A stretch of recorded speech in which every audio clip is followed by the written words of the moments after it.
नमस्कार दोस्तों। आगामी परीक्षाओं को देखते हुए हम अधिक से अधिक वस्तुनिष्ठ प्रश्नों को सॉल्व करने का प्रयास करेंगे और साथ ही में हम एक तथ्यात्मक अवधारणा का निर्माण करते हुए इस वीडियो लेक्चर के माध्यम से चलेंगे। तो आज हम शुरुआत करेंगे भारत के भूगोल के साथ में। तो आइए क्वेश्चन देखते हैं। अब जैसे पहला क्वेश्चन ये बोल रहा है कि भारत किस देश के साथ सबसे लंबी सीमा साझा करता है। अब कुछ ऑप्शन दिए हैं, नेपाल, चीन, बांग्लादेश, भूटान। तो बताइए आंसर क्या होगा। इसको आंसर को देने से पहले थोड़ा सा मैप देख लीजिए इंडिया का। तो आपको ये बाजू में नज़र आ रहा होगा बांग्लादेश, ये नज़र आ रहा होगा आपको नेपाल, ये है भूटान, ये है पाकिस्तान और ऊपर जो देखेंगे यहाँ पर क्या नज़र आएगा आपको, चाइना, इधर म्यांमार और इधर छोटा सा हिस्सा अफगानिस्तान का। उसके बाद देखेंगे तो यहाँ पर श्रीलंका है हमारा पड़ोसी देश और इधर जो है नीचे की तरफ जाएंगे तो मालदीव पड़ता है। तो यहाँ पे जो ऑप्शन दिए कौन कौन से दिए, नेपाल, चीन, बांग्लादेश, भूटान। नेपाल, चीन, बांग्लादेश और भूटान, पाकिस्तान नहीं दिया हुआ है। तो देखिए यहाँ पे या तो चीन होगा या बांग्लादेश होगा। तो इसका आंसर क्या होगा, बांग्लादेश। और सेकंड नंबर पे कौन है, चीन है। थोड़ा सा और देख लेते हैं इसके बारे में। तो देख लेते हैं बांग्लादेश की 4096.7 किलोमीटर जो सीमा है वो भारत के साथ टच करती है। अब इसके अंतर्गत कौन कौन से राज्य आएंगे तो वो देख लेते हैं अपन। पश्चिम बंगाल, असम, मेघालय, त्रिपुरा, मिजोरम।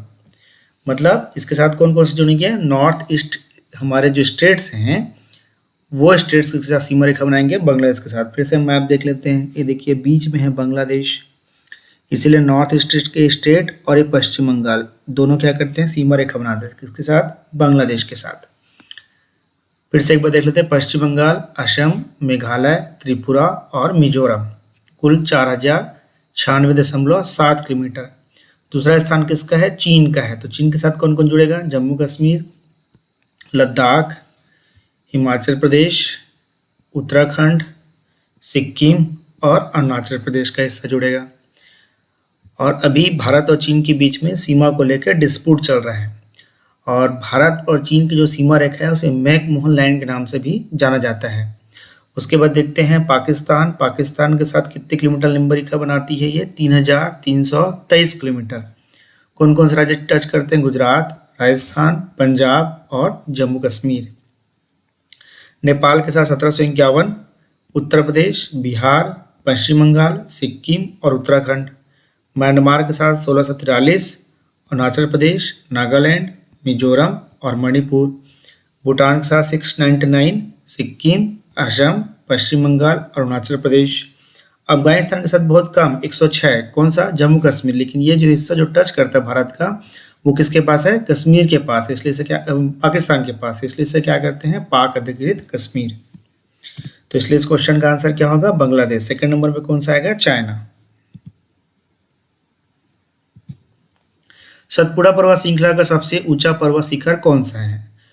तो सतपुड़ा पर्वत शिखर के सबसे ऊंचा शिखर कौन सा होगा, तो देख लेते हैं। गुरु शिखर तो अरावली का हो गया, पंचमढ़ी सतपुड़ा में ही है। महेंद्रगिरी ये देखते हैं, ये पूर्वी घाट का सबसे ऊंची चोटी है, क्या है उसका नाम, महेंद्रगिरी। तो बचा क्या, धूपगढ़। तो इसका आंसर क्या होगा, धूपगढ़। गुरु शिखर अरावली की और ये कहाँ पर है, राजस्थान में है। भारत के किस राज्य अथवा केंद्र शासित प्रदेश में मैंग्रोव क्षेत्र का प्रतिशत सर्वाधिक है। तो इसको देख लेते हैं। मैंग्रोव वन होते क्या है, पहले वो देख लेते हैं, पहले इसका फोटो देख लेते हैं। ये जो दिखाई दे रहा है हमको ये मैंग्रोव वन है। होता क्या है, जब ताजे पानी खारे पानी से मिलता है तो वहाँ पर एक इकोलॉजिकली सिस्टम डेवलप होता है, एक पारिस्थितिकी तंत्र डेवलप होता है और उस जगह पर जो वनस्पति उगती है उसे हम किस नाम से जानते हैं, उसे हम मैंग्रोव वनस्पति के नाम से जानते हैं। तो उसका सबसे अच्छा एग्जाम्पल कौन है, सुंदरबन में स्थित डेल्टा। इसमें क्या होती है, जो गंगा और ब्रह्मपुत्र आपस में मिलते हैं, कहाँ, समुद्र से में मिलते हैं, बंगाल की खाड़ी में गिरते हैं और इस वजह से वहाँ पर एक पारिस्थितिकी तंत्र का निर्माण होता है जो मैंग्रोव वनस्पति के उगने के लिए अनुकूल वातावरण प्रदान करता है। और इसके अलावा भारत में कौन सा क्षेत्र है, देखिए कृष्णा गोदावरी का क्षेत्र भी मैंग्रोव वन के लिए बहुत फेमस है। और इसका जो क्षेत्र है भारत में मैंग्रोव वन का क्षेत्रफल लगभग कितना है, 4000 वर्ग किलोमीटर है। अब मैंग्रोव वन से बेनिफिट क्या होता है, मैंग्रोव वन जो होता है, जो साइक्लोन जो होता है, साइक्लोन जो है समुद्री क्षेत्रों में जो उत्पन्न होते हैं, चक्रवात जो उत्पन्न होते हैं, उसको रोकने का काम करता है। इसके अलावा ये बहुत सारे जो मछलियों के प्रकार होते हैं और कोई जलीय जीव जंतु होते हैं, उसको आश्रय प्रदान करता है मैंग्रोव वन।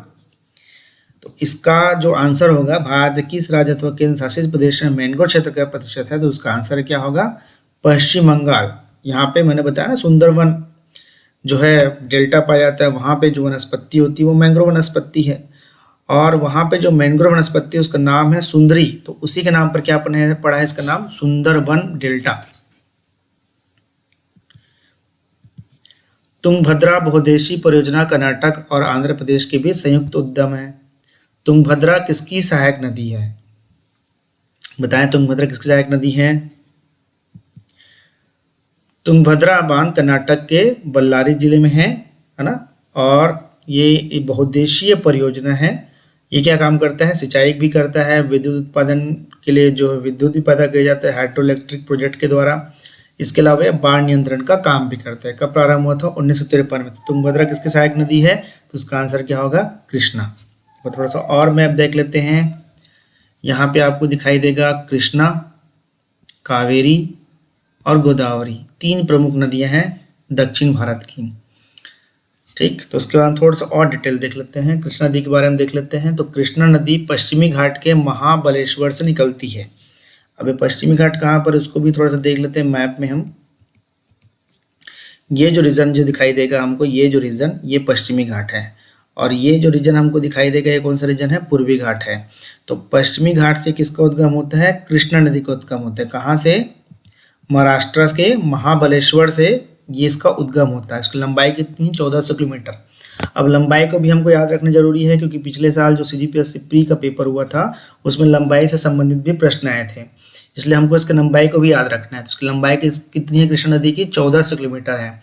और एक कौन कौन से राज्यों से गुजरती है, ये गुजरती है महाराष्ट्र से गुजरती है, कर्नाटक से गुजरती है, तेलंगाना से गुजरती है, आंध्र प्रदेश से गुजरती है, और लास्ट में कहाँ गिर जाती है, बंगाल की खाड़ी में गिर जाती है। और इसकी सहायक नदी कौन कौन सी है, कुडाली, वेना, कोयना, पंचगंगा, दूधगंगा, तुंगभद्रा। तो इसलिए यहाँ पे हम जो क्वेश्चन पूछा था कि तुंगभद्रा किसकी सहायक नदी है, तो उसका आंसर क्या होगा, कृष्णा, कृष्णा की सहायक नदी है। इसके अलावा घाट प्रभा, माल प्रभा, मूसी और भीमा। और जो ये मूसी नदी है, इसके किनारे कौन सा शहर बसा है, फेमस हैदराबाद शहर बसा हुआ है मूसी नदी के किनारे। और भीमा के किनारे कौन सा शहर बसा हुआ है, विजयवाड़ा, जो कि भी प्रसिद्ध शहर है आंध्र प्रदेश का। हैदराबाद अब तेलंगाना में आ गया है। तो जो मूसी नदी के किनारे कौन सा शहर बसा हुआ है, हैदराबाद। ये क्वेश्चन कई बार एग्जाम में विभिन्न एग्जामों में पूछा जा चुका है। अब देख लेते हैं कावेरी नदी। तो कावेरी नदी का उद्गम कहाँ से होता है, पश्चिमी घाट से इसका उत्पन्न होता है ब्रह्मगिरी से, है ना, कर्नाटक में ब्रह्मगिरी, वहाँ से उत्पन्न होता है इसका, और वहाँ से उद्गम होता है इसका। इसकी जो लंबाई है 800 किलोमीटर। इससे पहले हमने देखा था ना, कृष्णा की कितनी लंबाई है, 1400, इसकी लंबाई कितनी है, 800 है। और ये भी कहाँ गिरती है, बंगाल की खाड़ी में गिरती है। कौन कौन सी सहायक नदियाँ हैं, सिमसा, हेमावती, भवानी इसकी सहायक नदियाँ हैं। और इसके किनारे जो बसा हुआ शहर है वो कौन सा है, त्रिचुरापल्ली। ये बहुत फेमस शहर है त्रिचुरापल्ली। अब देख लेते हैं गोदावरी के बारे में देख लेते हैं।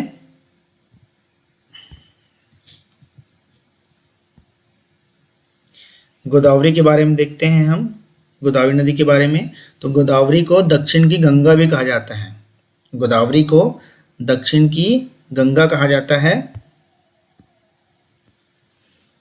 दक्षिणी गंगा भी कहा जाता है गोदावरी को। और इसकी उत्पत्ति कहाँ, इसकी उत्पत्ति भी पश्चिमी घाट से त्रयंबक पहाड़ी से हुई है ना। और ये कहाँ पर है, महाराष्ट्र में नासिक जिले से स्थित है। नासिक जिले में जो त्रयंबक पहाड़ी है वहाँ से गोदावरी का उद्गम होता है। गोदावरी के किनारे कुंभ मेला भी भराता है ना, कुंभ मेला भी लगता है गोदावरी नदी के किनारे। और इसकी लंबाई कितनी है, 1465 किलोमीटर लंबी है। देखिए कृष्णा की 1400, कावेरी की 800, और इसकी लंबाई कितनी है, 1465। तो इस तरह से सबसे लंबी नदी कौन सी होगी दक्षिण भारत की, गोदावरी होगी। और इसे क्या कहते हैं, इसे दक्षिण की गंगा भी कहते हैं। गोदावरी की उपनदियों में कौन कौन सी प्रमुख है, प्राणहिता, इंद्रावती। अब इंद्रावती को हम क्या कहते हैं, बस्तर की जीवन रेखा भी कहते हैं इंद्रावती को। उद्गम कहाँ से होता है, उड़ीसा की मुंगेर पहाड़ियों से इसका उद्गम होता है, किसका, इंद्रावती का। तो इंद्रावती सहायक नदी किसकी है, गोदावरी की। इसलिए जो दक्षिण छत्तीसगढ़ जो है, जो दंडकारण्य के पठार वाला हिस्सा है, तो उसका जो अपवाह तंत्र है किसके अंतर्गत आता है, गोदावरी अपवाह तंत्र के अंतर्गत आता है। क्यों, क्योंकि उसमें जो इंद्रावती नदी बहती है वो सारा पानी किस में लेके जाती है, गोदावरी में लेके जाती है। और इन दो नदियों के अलावा कौन सी नदी है, एक फेमस मंजीरा नदी।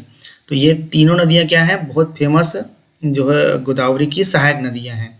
अब एक किन राज्य से गुजरती है हमारे जो गोदावरी है, तो देखते हैं, महाराष्ट्र से गुजरती है, तेलंगाना और आंध्र प्रदेश से बहती हुई राजमुंदरी करके एक शहर है, वहाँ पर किस में गिर जाती है, बंगाल की खाड़ी में जाकर मिल जाती है। ठीक, तो आज के वीडियो लेक्चर में इतना ही। अगले वीडियो लेक्चर में हम फिर से कुछ प्रश्नों का सेट लेकर उसकी विस्तृत विवेचना करेंगे।